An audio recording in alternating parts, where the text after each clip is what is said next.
Quick arrest Swami Ramdev, कभी ठग रामदेव, कभी महाठग रामदेव, कभी गिरफ्तार रामदेव।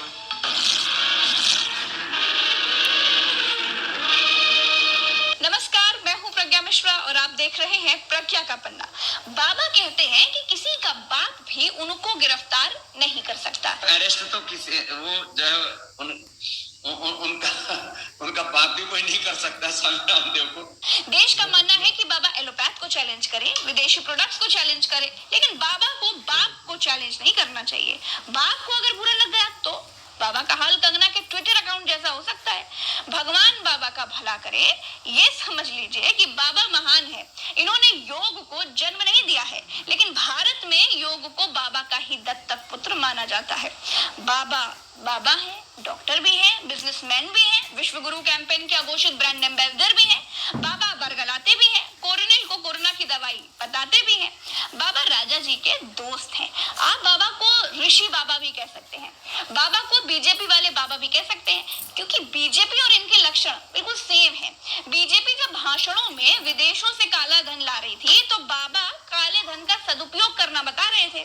बीजेपी कांग्रेस की महंगाई पर जोर जोर से चिल्ला रही थी। बाबा महंगाई से परेशान लोगों को पेट्रोल 35 रुपए में करने का नुस्खा बता रहे थे। बाबा का आशीर्वाद बीजेपी के साथ हमेशा से रहा है। जहां जेल जाना सिम कार्ड खरीदने से ज्यादा आसान है, वहां बाबा जब सीना ठोक कर कहते हैं कि जेल तो किसी का बाप भी नहीं भेज सकता, तो इससे लगता है कि बाबा का सरकार में बैकअप प्लान बड़ा तगड़ा है।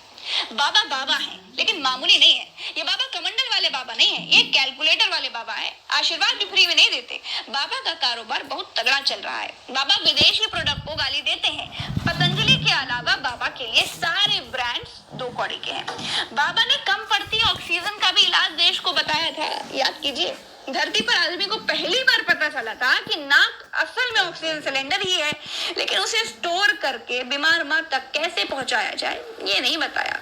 हीरोइन के मुंह में फूंक मारकर उसे होश में लाने वाला नुस्खा शायद बाबा को पसंद नहीं आया होगा, इसीलिए बात नाक वाले सिलेंडर पर ही रोक दी थी। उसके ट्रांसपोर्टेशन के बारे में बात ही नहीं करी। मरते ऐसे, अरे भगवान ने मुफ्त में ऑक्सीजन दे रखी है, ले ऑक्सीजन की कमी पड़ रही है। भगवान ने सारा ब्रह्मांड भर रखा है ऑक्सीजन से, ले तो ले बावड़े। बाहर सिलेंडर ढूंढ रहे हैं तो अपने भीतर 2 सिलेंडर लगा रखे, ये सिलेंडर है, भर सिलेंडर कम पड़ गए। बीजेपी की ही तरह बाबा जी की मार्केटिंग पॉलिसी की जड़ में भी राष्ट्रवाद है। स्वदेशी के नारे के नीचे बाबा स्वयंभू हो गए हैं। सरकार बाबा के आगे सिर झुकाती है और बाबा अपनी चलती दुकान के आगे। अस्पतालों में कोरोना काल में ड्यूटी करते हुए बहुत से डॉक्टरों की मौत हो गई। बाबा ने एलोपैथ के डॉक्टरों का मजाक उड़ाया। बेहद संवेदनहीनता से रामदेव ने एलोपैथ के डॉक्टरों का मजाक उड़ाया।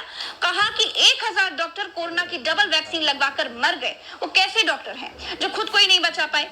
डॉक्टर बनना है तो मेरे जैसा बनो, मेरे पास कोई डिग्री भी नहीं है, फिर भी मैं सबका डॉक्टर हूँ। तीसरा बोला मुझे डॉक्टर बनना है, टर टर टर टर टर टर टर टर करते रहते, टर बनना है, टर डॉक्टर।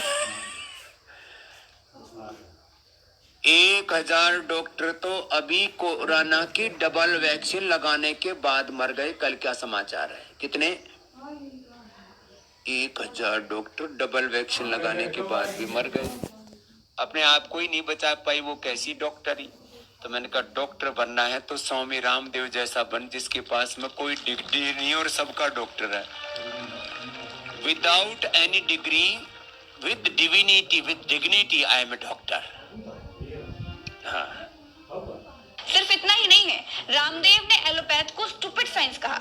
रामदेव ने कहा कि कोरोना में लोगों की मौतें एलोपैथ की दवा खाने से हुई। रामदेव पतंजलि की कोरोनिल दवाई को कोरोना की दवा घोषित करवाने के चक्कर में थे, लेकिन आईएमए यानी कि इंडियन मेडिकल एसोसिएशन ने बाबा की कोरोनिल को इम्यूनिटी बूस्टर माना। कोरोना की दवा मानने से सरासर इनकार कर दिया। एलोपैथी एक ऐसी स्टूपिड और दिवालिया साइंस है। लाखों लोगों की मौत एलोपैथी की दवा खाने से हुई है। बाबा चाहते थे कि उनके कोरोनिल को कोरोना की दवाई मान लिया जाए। सरकार स्वास्थ्य मंत्री हर्षवर्धन जी और परिवहन मंत्री गडकरी जी कोरोनिल की शीशी पकड़कर प्रोडक्ट सेलिंग वाले मॉडल की तरह खड़े हुए थे। बाबा को लगा था कि जब स्वास्थ्य मंत्री अपने मंच पर हैं तो कोरोनिल को देश स्वदेशी कोरोना की दवाई मान लेगा। देश तो मान लेता, देश को जो मानने को कहा जाएगा वो मान लेता ही है। लेकिन इंडियन मेडिकल एसोसिएशन यानी कि IMA अड़ गया कि ट्रायल दिखाओ, सक्सेस रेट दिखाओ, दवाई का असर बताओ। ये स्वदेशी और राष्ट्रवाद का नारा तो है नहीं, दवाई है। बाबा यही फेल हो गए। तब से बाबा एलोपैथ को दुश्मनी की आंख से दिखने लगे। अब कोई मेडिकल का संगठन बाबा के व्यापार पर वार करेगा तो बाबा को तो बुरा लगेगा ही। बाबा की कोरोनिल पास हो जाती तो लोग रेमडेसिविर और ऑक्सीजन की तरह कोरोनिल की कालाबाजारी कर रहे होते। सोचिए कितना बड़ा व्यापार का मौका IMA यानी एलोपैथ के डॉक्टरों की वजह से रामदेव के हाथ से चला गया। IMA ने पूछा था कि अगर कोरोनिल वाकई कोरोना से बचाव में कारगर है तो सरकार टीकाकरण पर 35,000 करोड़ रुपए क्यों खर्च कर रही है? सबको बाबा की गोली खिलाओ, ठीक कर लो। हम लोग को क्या शंडी लगाने के लिए बात कर रहे हैं? वो कोरोना से हो गया। अभी चुप बैठे हैं आप चुप बैठिए। ठीक है, आराम से। When I am talking, you don't talk. Keep quiet. आराम। तो ये बाबा की और एलोपैथ की पर्दे के पीछे वाली दुश्मनी की कहानी थी। तब से बाबा जब जहां मौका मिलता है एलोपैथ की गर्दन मरोड़ देते हैं। इस बार अंग्रेजी दवाई यानी एलोपैथ का मजाक उड़ाने पर IMA के डॉक्टर लेले ने बाबा को बहुत धोया। उसके बाद IMA ने कहा कि जैसे बाबा ने वीडियो पर एलोपैथ का मजाक उड़ाया है, डॉक्टरों की मौत का मजाक उड़ाया है, वैसे ही वीडियो बनाकर माफी भी मांगे और फिर लिखित में भी माफी मांगे। 1,000 करोड़ का मानहानि का दावा भी किया है और प्रधानमंत्री जी को चिट्ठी लिखकर रामदेव पर देशद्रोह का केस चलाने की मांग भी की है।